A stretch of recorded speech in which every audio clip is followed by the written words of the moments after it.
Dans cet exercice annuel qui a pour objectif de doter à la province les moyens de sa politique, la gouverneure de province Marie-Thérèse Masuka Saini s'est acquittée de son devoir constitutionnel en répondant avec sérénité aux préoccupations des groupes parlementaires Ensemble et Alliés, A25, A24, UNC et Alliés et les non-inscrits qui touchent les priorités budgétaires. C'était lors de la séance plénière de ce vendredi 21 novembre qui s'est déroulée sous les auspices du président de l'Assemblée provinciale, Jean-Marie Kassé Chingambo. Les réponses de l'autorité provinciale ont mis un accent particulier sur la rigueur, la transparence et le réalisme dans la gestion de plusieurs secteurs de la province, notamment les infrastructures, la santé, l'éducation et le social de la population. Qu'il me soit permis, honorable député, de renouveler mes hommages les plus déférents à son Excellence Félix Antoine Tshisekedi Tshilombo, président de la République et chef de l'État, sa détermination constante à mettre en œuvre sa politique générale avec pour unique boussole le bien-être du souverain peuple congolais. Relativement à la question sur le nombre d'ouvrages réalisés ainsi que les taux d'exécution des travaux d'infrastructure en 2025, c'est dans mon discours d'hier. Donner la liste des ouvrages inaugurés par les chefs de l'État et la chef du gouvernement au nom de ces derniers, et ceux en cours dont les taux de réalisation se situent entre 60 et 80%, confère pages 11 et 12 de mon discours d'hier.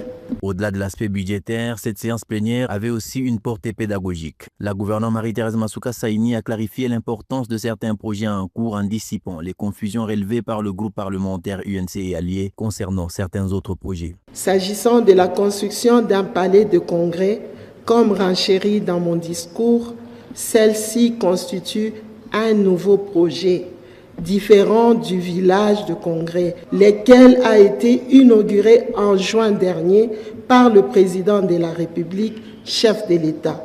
Le village de congrès est situé derrière le gouvernorat de la province, à côté de la résidence du chef de l'État. Le palais de congrès est situé en face de l'aérogare de l'aéroport de Kolwezi. L'autorité provinciale a également rassuré aux députés provinciaux que la nouvelle clinique moderne du Lualaba sera bientôt opérationnelle et de l'existence de 600 logements sociaux construits par la province, contrairement au nombre des 200 évoqués par le groupe parlementaire Ensemble et Alliés. En ce qui concerne la construction de logements sociaux, il ne s'agit pas de 200 unités comme évoqué par le groupe parlementaire, mais plutôt d'un projet initial de 600 logements sociaux, dont 550 sur la bretelle des Iwa et 50 sur la bypass sud, lotissement Cobalt 1, route Kamoa. Les taux d'exécution des travaux sont respectivement de 70 à 80%. Convaincus des réponses pertinentes de l'autorité provinciale qui ont rencontré leurs attentes, les députés provinciaux ont à l'unanimité déclaré recevable le projet d'édit budgétaire exercice 2026 qui a été transmis séance tenante à la commission ECOFIN de l'Assemblée provinciale pour validation avant sa mise en exécution.